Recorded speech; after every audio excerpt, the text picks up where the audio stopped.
What is up, YouTube? Dots Gaming here, and today I'm bringing you guys the next video in my ESO Veteran Hard Mode Dungeon Guide series, and today we will be covering Selene's Web. Selene's Web is overall not a very difficult dungeon. It doesn't really get challenging until the final boss, like many of the dungeons from the base game, but still, we are here bringing you the mechanics and the what to do in case you are, new to this dungeon, new to ESO, and just want to know what to expect going in for your first time. So let's start off, though, covering the gear sets that we can find inside of this dungeon. And the first set is the monster set, is the Selene monster set, which gives a line of max stamina. Whenever you deal direct melee damage, you have a 15% chance to call a primal spirit that mauls the closest enemy in front of you after 1.3 seconds for about 12k physical damage, and this can occur once every 4 seconds. We also have our heavy armor set, Durok's Bane, which gives a line of max health recovery, adds 4% healing taken, and whenever you take damage, you apply Major Defile to the attacker for 4 seconds, reducing their healing received and health recovery by 30%, and it's going to occur once every 8 seconds per enemy. Now, really quick, I'm going to actually put a tiny pause on the gear sets here, because we actually are just getting to our first boss, and that is Tree Thane Kemen. Kernan, excuse me. So this guy's actually really easy. As you can see, we're flying through him. He's got a bunch of ads around him that you just need to kill first. And occasionally, he'll do that web thing that when he shoots out from his sword, and that'll pull everyone towards him. And then he just does a couple of AoEs. He'll do that bat AoE that you saw right after the pull. And then occasionally, he'll do an AoE cleave. But otherwise, he's really, really easy. Not a lot to worry about mechanically. Now, the medium set that we have from this dungeon is Hircine's Veneer. It gives 2 lines of stamina recovery, a line of maximum stamina, and it reduces the cost of your stamina abilities by 4% for you and up to 11 other group members within 28 meters of you. We also finally have Vestments of the Warlock, which is the light armor set for this dungeon, and it gives 2 lines of magic recovery, a line of maximum magicka. Whenever you fall below 25% magicka, you restore 11.3k magicka, and this can occur once every 45 seconds. So that's what we are looking at for the gear sets from this dungeon. We have some pretty good options here for your characters, so definitely some stuff worth farming. Now, once you kill that first boss, you want to fork off to the left here. As you can see in my mini-map on the right, you want to take that fork to the left, and we're actually going to stumble upon our next boss, which is Longclaw. Longclaw is really not very difficult. He just it's a more time-consuming fight than anything else because of all of the summons and things that that occur throughout the fight. So it just kind of takes long for bit unnecessary, but it takes a long time. So the first thing that we have here is we have these 4 primal ads that are spawned. For some reason, when I did this, they glitched, and as you can see, they're all still hiding in the trees, but it takes me a little bit to notice here, so we're just all kind of standing here waiting for them, but I eventually noticed them back here, so I poked them with my bow, and we can finally get this fight started. So we have 4 Panther ads really quick that we just need to kill. They're not overly difficult. There's just some ground AoEs and stuff that occur, and they claw at you, but really nothing to worry about. Now, when you kill them, he will summon their spirits, and their spirits will now fight you. And when those spirits are summoned, he will jump down from the trees, because he's currently sitting in the trees shooting down some light attacks at us, putting some ground AoEs. But as you can see right now, he is raising them from the dead, so they come back as primal spirits, and now Longclaw jumps down. So Longclaw will lay down a bunch of ground AoEs, do some, volley of arrows. He'll do some put some poison clouds on the ground. All this fight really is just don't stand in the red. That's what 98% of this fight is. And if you can keep the Panthers kind of grouped up around Longclaw, because they'll kind of get summoned periodically throughout the fight, then this actually won't take that long. It's just simply keeping up with his dodge rolls, taking down the Panthers as they're summoned, and just not standing in the AoEs. You just kind of got to wait a little bit, like I said, for those initial 2 encounters where you get the Panther ads, you kill them, you wait for his whole speech, he resummons them, and then he jumps back down, and boom, just like that, Longclaw has been taken care of. So I'm also doing the quest here so that you can kind of see what you have to do for the steps of the quest. So once you talk to that Mages Guild person, you just walk through the vines right there, and we'll be moving towards our next boss. So as we move down to the tunnel here, there's some ads throughout, and it's really nothing new from like any other dungeon we've seen. All the archer ads have their conal AoEs. You have some ground AoEs from various different ads, but again, nothing really crazy to worry about. It's just the motto of all of the ad fights is group them up, knock them down, and don't stand in the red. That's basically all you really need to worry about. So up here we have a couple more archers, and we have a wolf or two. So again, don't stand in the ground AoEs. You see those totems there. Don't stand in their AoEs either. Take down the archers and take down everybody really fast. Again, there's really no big ad priority here. You just kind of, like I said, you want to keep everything relatively tightly grouped, and you'll be able to kill them pretty quickly. But there's really no crazy ad priorities for this dungeon. Now, we also have some Horvers as well as some spiders, which do slow us a little bit. So, again, nothing really crazy or anything to worry about. Just note that there's ground AoEs and slows whenever you're facing those spider ads. So now we come up to a giant Horver here, which also goes by the name of Queen Akalia, I believe. Akalia, however you pronounce that. But anyway, the queen doesn't really have a lot. She has some ads with her that you can just group up and kill. She'll put random AoEs around the room that you just don't stand in, and you'll be fine. And then she'll have a conal attack that she uses every now and then, but that's literally it. She's a very squishy boss. As you see, we took her down in like 20-30 seconds. So really not that tough of a boss fight. Is nothing really to worry about here. But if you do, have a red circle underneath you, or if as a tank you see the boss, in the red circle, just pull the boss away from it so that the rest of your team doesn't have to stand inside of the AoE and take any unnecessary damage. So now you have to, unfortunately, wait for my boy here to go through this Warlock, to go through his whole speech about Selene's web. And eventually you got to talk to him before you can move on to the next part.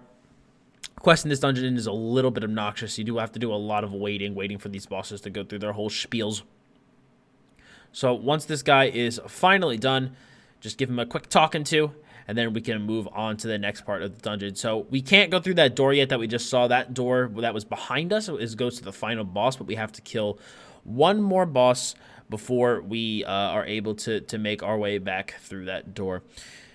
There's a new boss that'll spawn prior to that door, but again, nothing really crazy to worry about. But our next boss, once we finally come through this, we have to turn one more corner, have another pack of Horver ads and some spiders. Again, just, your normal ground AoEs and slows coming from these ads. Nothing crucial to worry about. But our next boss fight will be Falhide. It's a very, very large bear. But his mechanics are really not too difficult. He'll basically kind of randomly charge around the room, and you'll see that while we're fighting it. And he'll have a shout AoE that I believe fears people, that needs to be CC broken. And you will see ads, I forget what they're called, the things that pull you. I'll know when I see them, that they get spawned around the room, and they'll occasionally pull you or hit you with I don't even think they pull you. I think they just hit you with like a spit from a distance, but you can literally ignore them. It actually doesn't matter. The boss also has there they are. Oh my god, the name is escaping me. Anyway, they're called Selene's roses, but you literally can just ignore them. They actually don't matter. But as long as you don't, you can ignore them. They don't really deal much damage. They don't pull you or anything. He has that conal AoE, so as long as the tank's facing the boss away from everybody else, you should be fine. But all the boss does is charge around the room, have a conal attack every now and then, and will fear you with the shout AoE that you just can CC break. Otherwise, that's basically it. You can completely ignore the rose mechanic and just keep killing the boss. Nothing to worry about. Now, once you kill Falhide, if you go to the end of this place where our rest of my team is running, there's occasionally a chest over there, so I would recommend kind of meandering over there to see if there is a chest spawn. Can drop some pretty good gear. So we have one more boss here before we can start the main boss of this fight, which is Selene. Now, I will say right now in advance that Selene has many strategies. I've seen people tackle her in a lot of different ways, but we're just going to go over the strategy that my tank and my group used here today in this dungeon, so you can see how we personally did it. Like I said, I've seen groups do it so many different ways, so there's more than one strategy to take this boss down. But prior to getting to Selene, we do have one more boss, and that is Menhir Many Legs. Doesn't have a lot again. It's just she has a lot of ads around her. Kill them, and then she has an AoE attack that you just don't stand in because it will deal large damage. But besides that, there's nothing else really, and we can see that when we come through this tunnel here. So there is the boss here. So we just start dropping the AoEs on her. She has a a channeled attack there that you can see the cast animation. If you bash that, that's perfectly fine. Can prevent that from going off. But as you can see, there's just some spiders around. We basically are just kind of ignoring them because they're super far away, and we're just putting all of our damage into the boss. I got hit with one of those attacks, so I ended up getting a little bit CC'd there. And again, otherwise, just really not a lot to worry about. Just take her down. She's relatively easy. Just have that the AoE that comes out from her. You have the spider adds, and occasionally you got that heavy channel attack that you just need to block. Otherwise, not much. So finally, we have to talk to the Warlock one more time, and then we can finally start dealing with our final boss. We have a couple of ad packs before we get to the boss, but it's really nothing to worry about. The ad packs in this dungeon are really easy. There's not a lot to worry about. So again, you got your spider here, you got a wolf, you got some archer ads, the archer AoEs, spider slows. Again, just group everything up and kill them as much as possible. Some of those, the melee ads that have the sword and shield, they'll charge around the room. You kind of can see that charge animation on the ground. So obviously, if you see that, do not stand in it. And we have one more ad pack ahead, which really, again, it's just going to be more spiders, more horvers. Not a lot to worry about. And we just going through, making our way downtown.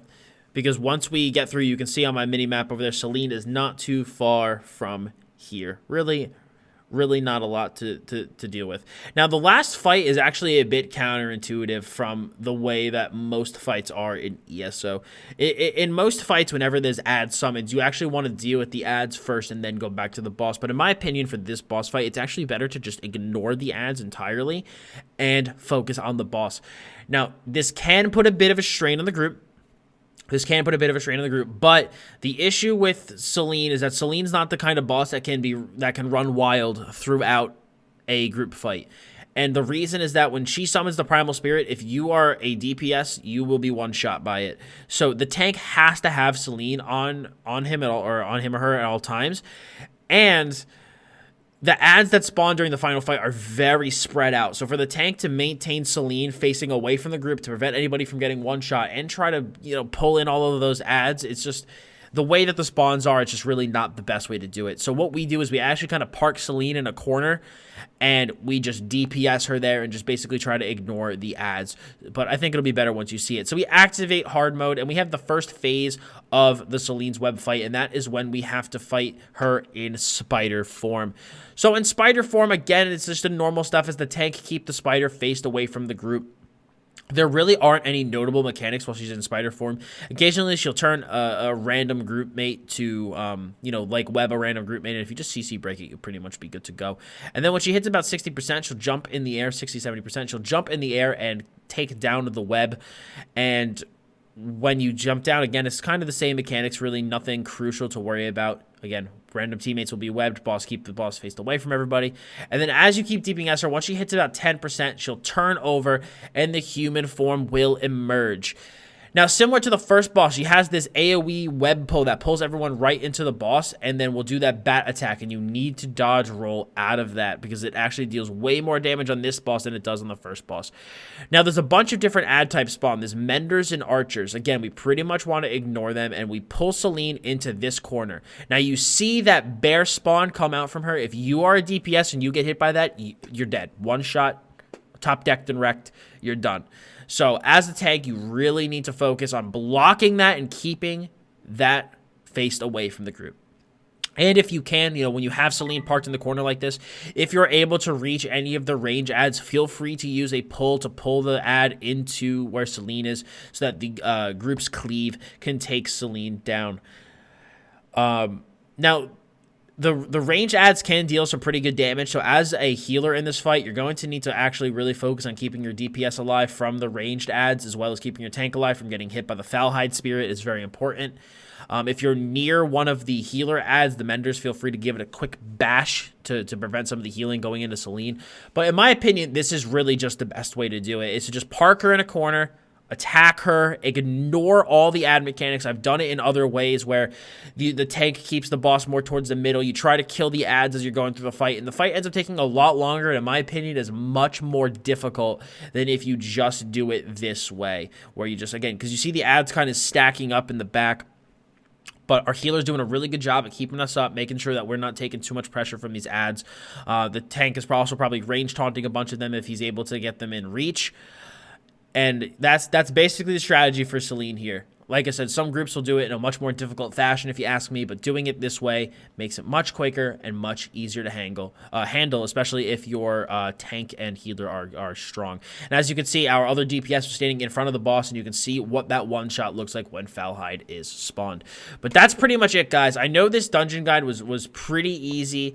There's not a lot to worry about here. I mean, as you can see, even our tank wasn't paying attention, got one shot by Selene. So I have to go ham and cheese here. Me and my healer, we go and we take down the remainder of Selene's health. Make sure that she finally dies. Blastbone's going in doing some work, and Selene's gets taken down. But I hope you guys enjoyed this dungeon guide today. Like I said, I know this one was a bit on the easier side, but for those of you who are, having trouble with Selene's, or maybe, like I said, are nervous to get into some veteran dungeons and want to know the mechanics going in, hopefully this video assisted you in that. So if you guys liked this video, I'd appreciate it if you left a like on it. Any questions, again, feel free to leave them in the comments below. Got no problem answering any questions that you have on this dungeon. And for more veteran dungeon guides, as well as other ESO content, please hit the sub button as well as hit the bell to keep notifications on. Like I said, guys, once I move through these base game dungeons, we will be getting to the vet DLC dungeons, which I know is what a lot of people want, but I want to work through these base game dungeons first before we get there. So thank you all so much for watching today. I really appreciate it. As always, I'm Dots Gaming, and I'll see you all in the next one.